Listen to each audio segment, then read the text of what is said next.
What's up, guys? So, as you can see, this is something very different than what we've been doing so far on my channel. Um, so, I wanted to start a FIFA 20 career mode, but it just took me some time to come up with the idea for what to do for it, and and how to actually do it and get around all of EA's copyright nonsense. So that's why you don't hear like any of the music or anything going on in the background, because I'm pretty sure that's all copyrighted if I put it up on my channel.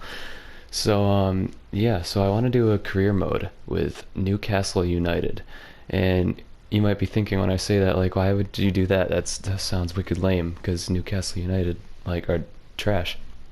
But the fun thing about career mode is picking a team that's really, it is trash, and that hasn't really won anything in their history, and like, doing kind of a road to glory thing.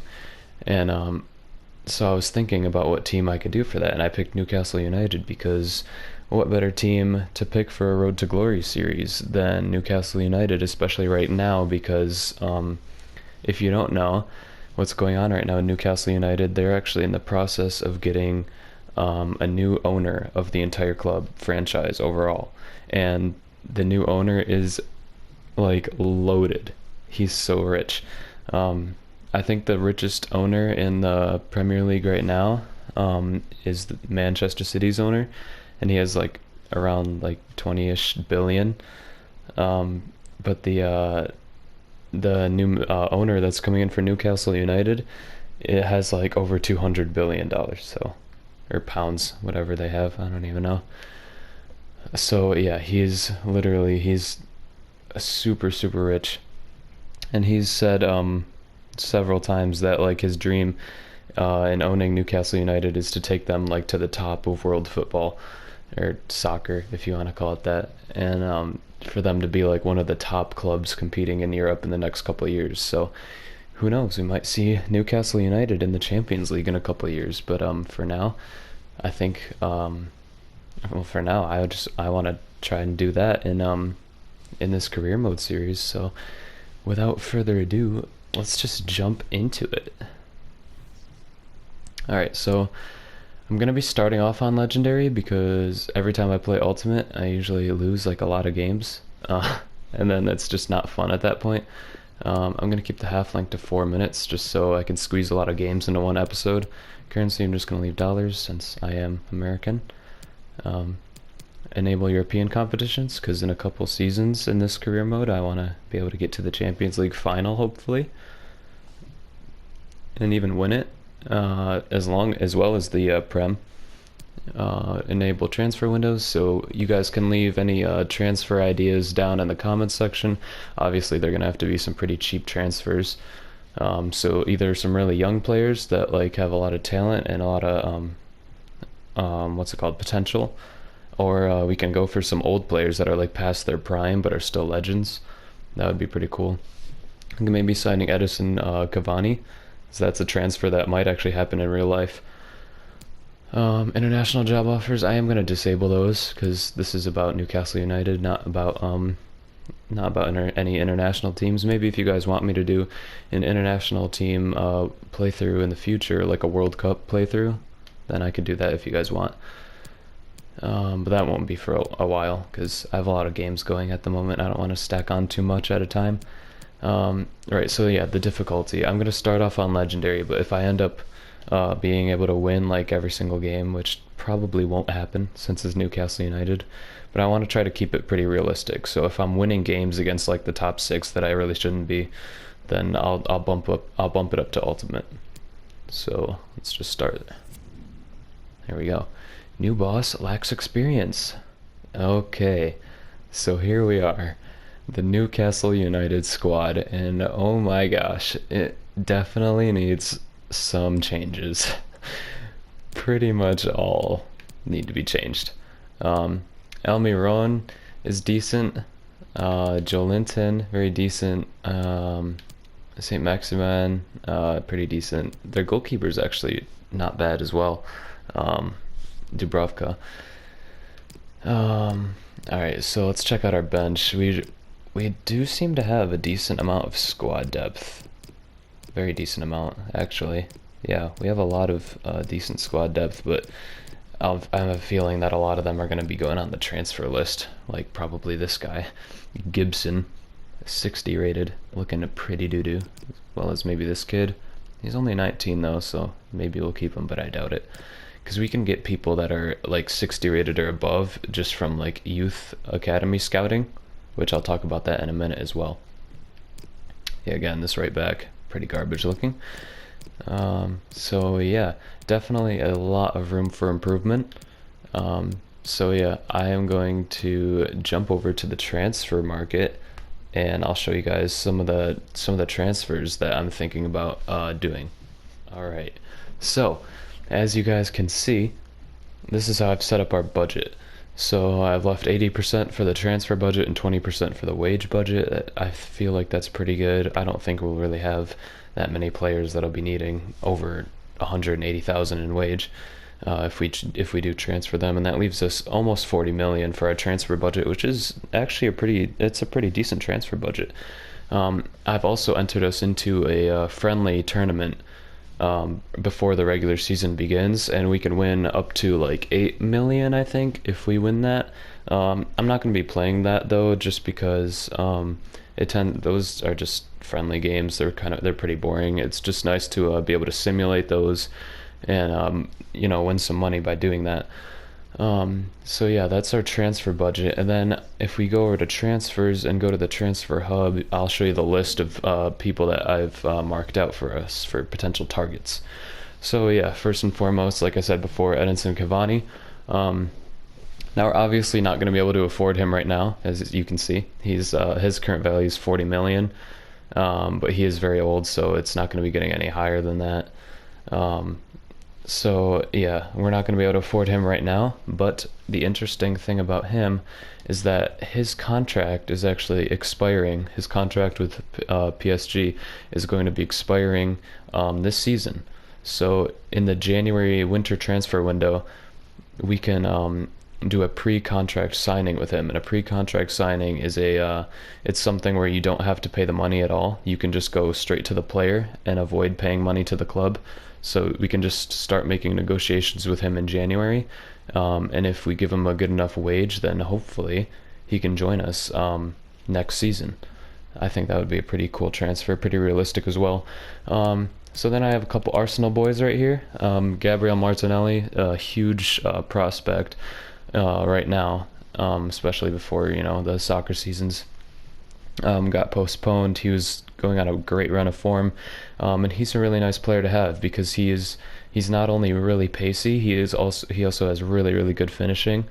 I have played with him in FIFA in the past, so yeah, and also he's flexible in his positioning on the field. He can be a left winger or a left midfielder or a striker, so we can play him in a bunch of different places, and he shouldn't be that high rated right now, but as you can see, a lot of these players, we're still scouting them further to figure out more information and how much they cost and everything. So he's definitely someone I'd be interested in.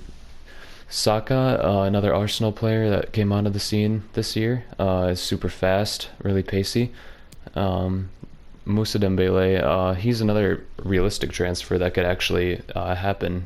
Moussa Dembele to Newcastle United, so I feel like that would be pretty cool. I tried to look for a lot of strikers because our striking force right now is not good. Axel Tuanzebe, he's a Man United kid. He's only 21 years old, pretty young, pretty high potential. Again, scouting him further as well. So yeah, there's a center back that would really give us more depth. Brandon Williams, pretty much the same as Tuanzebe, another Man United kid, 18 years old, high potential, left back. Tomori, center back for Arsenal, again, kind of like Tuanzebe, same kind of vibe. Young, high potential. That's pretty much what I tried to find for a lot of these guys. Hudson-Odoi, another player that really erupted onto the scene this year. He's another flexible player, can play on right or left wing. He's got really good skill moves, really good pace. He's a really fun player to use. But again, I don't. We're obviously not going to be able to afford all these players because that's just way too much money. So hopefully by next episode they'll all be scouted and we can see how much they're going to cost. Haller, I actually do not know his overall at all. I have never played with him in a FIFA, so he is. I do know he's a quality striker though. So if he's low rated enough, we might be able to sign him. Divock Origi as well. Same kind of story. I've never played with him in a FIFA before, but I feel like him and Haller kind of have the same kind of vibe. Um, and then an older player, Timu Puki, who actually he really burst onto the scenes at the beginning of the 1920 season this past year. Um, and he was scoring goals left and right, so he could be a really fun player to transfer, maybe just for 1 or 2 seasons because he's so old. But yeah, he might be able to help us if he doesn't cost too much. So yeah, those are that's my transfer list right now. That's everyone that I'm thinking about getting eventually, or possibly even this season. I'll definitely be getting a couple of them this season, hopefully, if our finances allow it. So and like always, if you guys have suggestions, just leave them down in the comments or anything like that of who you think I should sign and who would be a cheap deal, who's a quality player. So I'm gonna mess with the formation and the tactics of our starting lineup, and I'll show you guys that in a second. Alright, and here we are. So this is the formation I'm going with. It's kind of like a 4-4-1-1, or I guess it's kind of a 4-2-3-1 actually, because I made these wingers go a little higher up. I pushed them up a little more. So yeah, I feel like this is going to be a lot better than the formation, the 4-4-2, because that was just really defensive, and I checked out their tactics, and they were all just set up to defend, really. So I think this is going to open up a lot more attacking opportunities. Hopefully it'll let us score a couple more goals, and yeah, hopefully we can get some wins. Right, so then my tactics for defensive style just went balanced for now. Nothing much else to do with that. I upped the width a little more, I upped the depth a little more, because they were, again, like I said, they were just sitting in really narrow and really deep. Just kind of, that leaves in so much space for the other team to just constantly poke at you and prod at you. And with big teams, that's just a death wish. So offensive tactics, I left it on balanced again, because again, I don't really know how they play. I've never played with them before, so we're going to test that out in a couple of minutes, hopefully. Width, I upped that a little more. Hopefully we get those wingers out wide. Again, they really didn't have a lot of use for width before, because they were playing the 4-4-2 and they were sitting back a lot, and they were just playing like sit back, wait till we get the ball, then try to lob it forward. So yeah, before they were set on long ball, but I changed it to balanced. Corners and free kicks I just kept the same. I actually took off one of the free kick ticks, because when I'm lobbing a ball into the box, it's pretty unlikely that we're gonna score from it. I rather just have more people back and ready to get the rebound when it falls.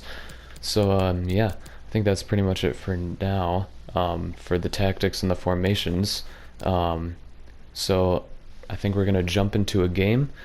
Actually, I'm gonna wait and I'm gonna simulate through some of the friendly games in the tournament right now. I'm gonna simulate through those, see how far we progress in that tournament, and I'm actually gonna put some players down here in our reserves. I'm gonna put some of these players on the transfer list, see if we can get some extra funds from them, and I'll be right back and I'll show you guys what's up. Okay, so here are the Newcastle players that I've put up for transfer. Clark, Elliott, Colback, you get the gist. Just a bunch of players that I didn't really see them having a future here. A lot of the ratings were pretty low. Even the ones that were rated pretty high, like Clark, 77 rated, his stats were just pretty awful. So, and actually, talking about Clark, we already have an offer for him from Roma.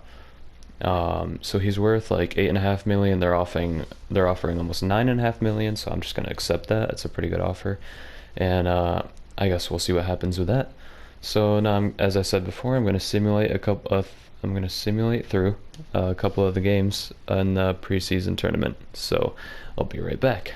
Okay, so I just finished simulating through our group stage games for this friendly tournament, and I'm just going to show you the results real quick. So against Frankfurt, we drew. Against Hertha, we lost, and against Granada, we drew. So unfortunately, we were knocked out in the group stage, and we didn't proceed any further than that. So that just goes to show how much work we're going to have to do in this series in order to get from getting knocked out in a friendly competition against these teams to getting to a UCL final. So yeah, we also have some more transfer business going on. So first of all, we got a lot of these players overalls already.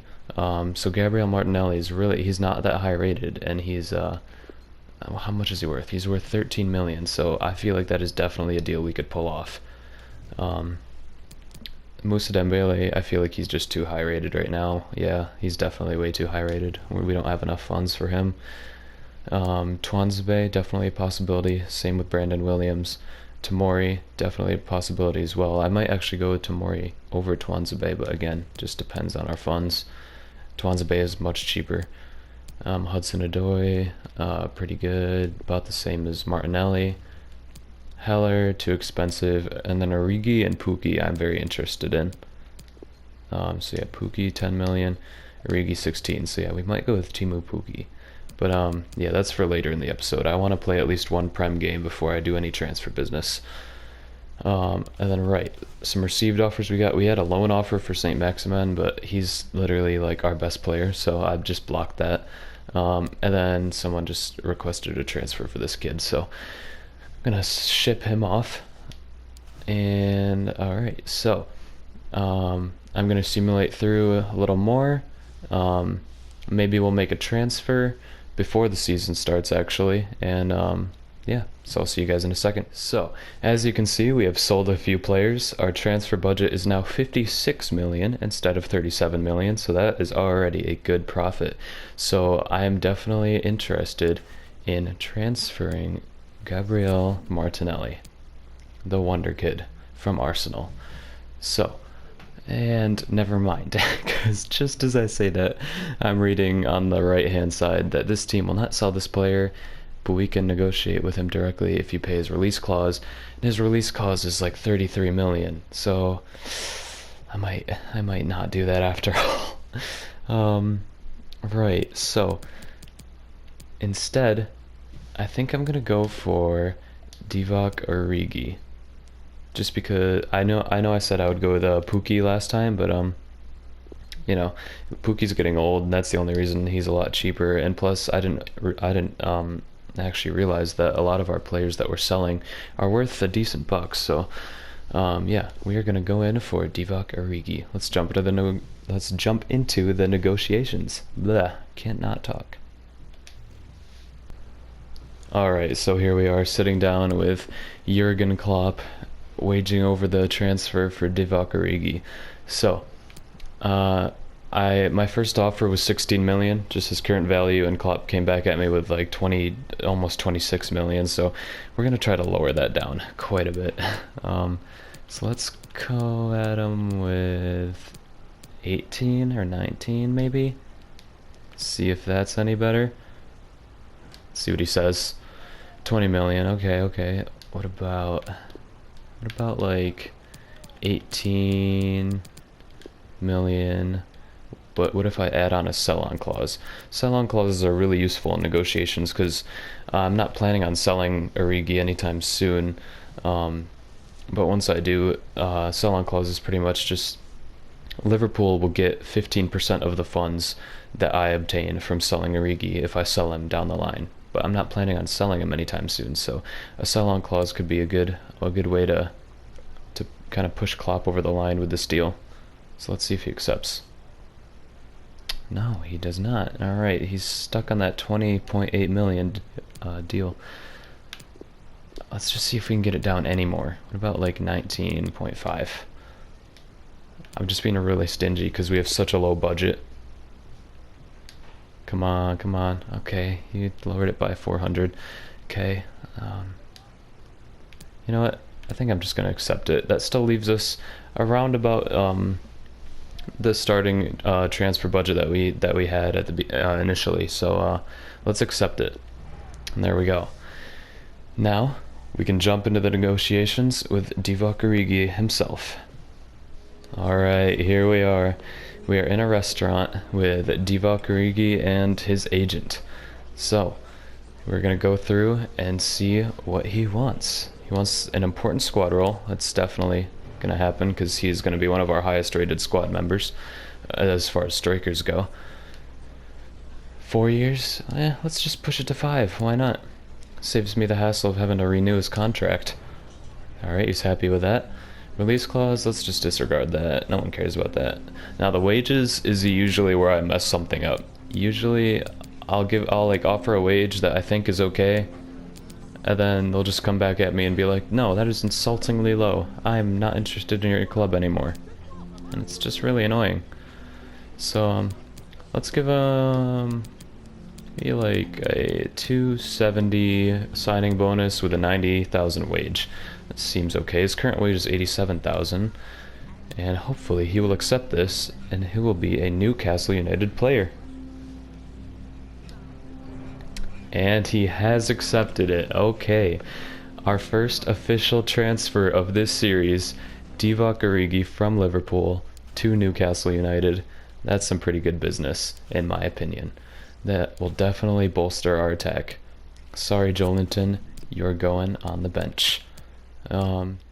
Okay, so real quick, we're gonna jump into another transfer. I'm gonna transfer Saka from Arsenal because I realized that our squad depth in that in our right midfielder slash right wing position is pretty low, and I know his positioning says left midfielder or left wing, but he's actually left-footed, as you can see there. So that is a much better place to have him is out on the right wing when he's a left footer. So he will work in either position as far as I'm concerned, and yeah, he's very pacey and he's a really young prospect, so I'm excited to get his signature. Let's just jump right into it. Alright, here we are in some kind of casual lounge with the Arsenal manager, and I'm going to offer him 13 million for Saka. Let's see if he accepts. Perfect. Okay, that was easy enough. That was easier than the Origi deal. So there we go. Now we just have to get our negotiations underway with Saka himself. Okay, so here we are. We're negotiating with Saka. He said he wants an important squad role, 5-year contract length, no release clause, pretty low wage. He's taking a big pay cut in his wage, over 3,000, and a signing bonus of 50,000. So I feel like that's pretty fair. Let's see if he accepts and becomes our second official transfer of the series. Okay, no, he wants a little more. All right, so that seems fine. Still, he's still taking a big pay cut. All right, sounds good to me. And Saka is the next player that we have signed. All right. Okay, so here's what our squad looks like now after those two transfers. We have Origi up top, Saka on the right. And as you can see, Saka has a pretty good weak foot stat, 4 stars and 3 stars on his skill move, so that's pretty good. His pace is also pretty good as well, and he's definitely going to be growing in his overall because he's only 17 years old and he's already starting for us, so that's some pretty good business, in my opinion. Alright, and without further ado, here is the first Premier League game in our Newcastle United career, and of course it has to be up against one of the top 6 teams. Arsenal versus Newcastle United. Let's see who comes out on top. Both of our new transfers starting, Origi and Saka. Also good to see that Origi and Almiron have gone up 1 in their overall already, so that's very nice to see. And I'm just noticing, why is there a left back in our midfield? Let's actually fix that right now. Let's put in Hayden, I think. I think he's okay-ish. I really don't know. And geez, we really do not have a lot of squad depth, do we? Maybe I put a few too many people on the transfer list, but it'll be fine. It'll be fine. All right, so here we go. Arsenal versus Newcastle United. Let's jump into it. All right, here we are, Newcastle United at St. James's Park. At least we have home advantage, if that even counts for anything. Well, let's go. First kickoff of the series. Here we go. Oh boy. This might not be good. Arsenal have a lot of pace. That's good defending though. Alright. And we're back on the counter-attack. Not really a counter-attack, but I don't know if we even will do any counter-attacks with our pace being this low. Oh my god, he makes the run, takes a shot. Oh my god, what a save from Leno. Good signs early on from us. Remember, this is legendary difficulty, so I might end up making it a little harder if it becomes a little too easy for me. Oh my god, what a pass. Ball through to Almiron. Back for St. Maximin. Ah, good defending by Torreira. We're making good attacks though in the first few minutes. What a save this was from Leno. Wow. Probably my fault. Probably should have buried that one, but wow, it was a really good chance and it was really early on. That gives me hope. Plus, I mean, it's Arsenal. Come on. Are they really gonna win? Oh my god. I was not talking because I was not expecting to get a goal from a corner. Wow, okay. Our first goal as a Newcastle manager comes from a corner kick. A corner kick. You in FIFA 20, I don't know if you all know this, but corner kicks do nothing. What was Arsenal doing?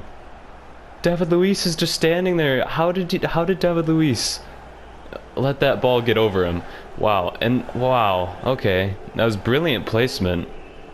They didn't have anyone guarding the far post, which is probably their fault. And wow, I don't even know this guy's name. I'm guessing he's our defender. I feel bad. Florian. Okay. Alright, Florian. Wow, what a goal. Let's go. 1-0 up against Arsenal. That's what I'm talking about, boys. Alright, this could be dangerous now. Arsenal on the attack, but that's great defending from Bentaleb, or however you say his name. I just barely saw it. I don't know what his name is, but so far we have really been dominating Arsenal in defense and offense. Like, I'm thinking about upping the difficulty in the next game, because so far this has been a cakewalk. And I say that, and as soon as I say it's been a cakewalk, we have Gabriel Martinelli, the man that we were going to sign. But again, that's a great challenge. Arsenal quick on the break there. But we matched it in defense.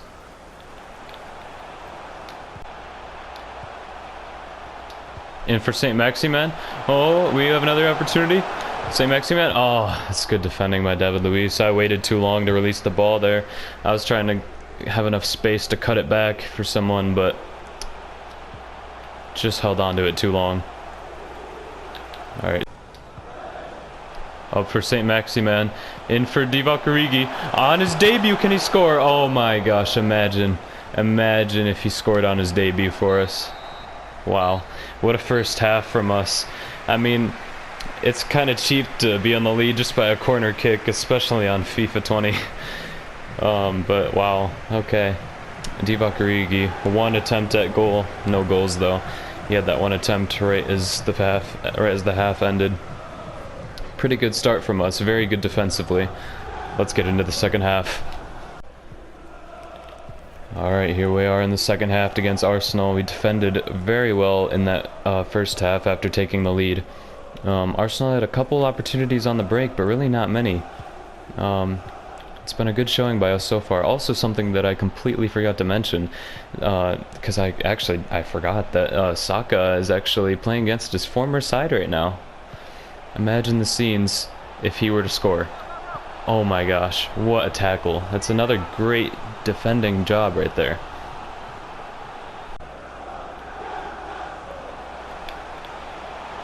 This guy Bentaleb, I don't even know who he is, but he's been getting forward so much this game. Oh, Maximin with a spin. Doesn't end up working out. Maximin's really good. He's really fast and his skill moves are nice, but I've just been doing them at the wrong time this game. Arsenal looking for a goal here, looking for the equalizer. I don't even know who it is, but he's spinning all around me. Pepe, inside. Oh my gosh. Good save. Who was that shot? Nketiah? I don't even know who he is. Oh my goodness. Could have been an equalizer for Arsenal easily. Let's hope they don't get it from this corner. Oh boy.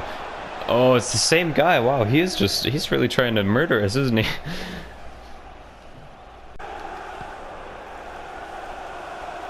Arsenal pressing higher up now. Let's see if Maximin can beat him on the break. He does. Inside the box. Cutback. Oh, it's good defending from Arsenal once again. If that cutback got through, it would have been another goal. I do definitely think that we need to up the difficulty a little bit for the next episode. Saka really hasn't been involved too much in this game, which, I mean, I can't blame him totally for. He's 17 years old, but I expected a little more. Maybe something now. Saka, no, just gets destroyed. And there it is. Our first Premier League game this season comes to a close. 1-0 against Arsenal. It was a pretty stale game, pretty cagey actually. Once once we scored that first goal off the corner, it was just us going back and forth at each other, just hitting each other's walls of defense, and nothing really came about. Arsenal really had like one or two clear-cut opportunities in that second half, but overall we defended very well. We got lucky with that corner goal at the beginning. I think I am going to up the difficulty for next episode. But that was a pretty good first showing. 3 points in the bag right off the bat. All right, here we have a post-match press conference. What do you make of such a strong debut from Origi? I think he kind of offers even more. I think I need to mess around with his tactics a little bit because he wasn't really getting into those open spaces. He wasn't really making good runs. If he makes good runs and gets into open spaces more, I think he's going to be a real threat. Same question for Saka. What do you make of such a strong debut? Saka, I wasn't impressed too much with him. He didn't really put in a performance today. I'm just going to say he can offer us more. Hoping to see more from him in the future. Okay, and that does bring this first episode of the Newcastle United career mode to a close. I know this was kind of a stale-ish episode, but it's just the first episode. It's mainly here for preliminary reasons. I want to show you guys how I'm going to be doing this, how things are going to work, how career mode works.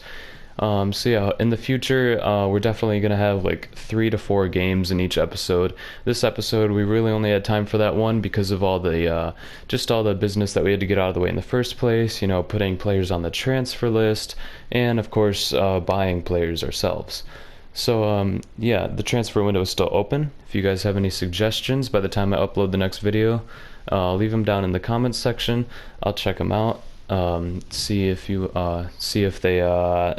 they fit the team. So yeah, that's gonna do it for this first episode. Hope you guys liked it, and there should be more to come. I probably won't upload these as regularly as some of the other games I do, but that's just because these episodes take a little longer to make, a little longer to edit through. I have to cut out a lot because of copyright issues. But yeah, I hope this was a good introduction to what I hope the series will turn into. And yeah, thank you for watching as always, and goodbye.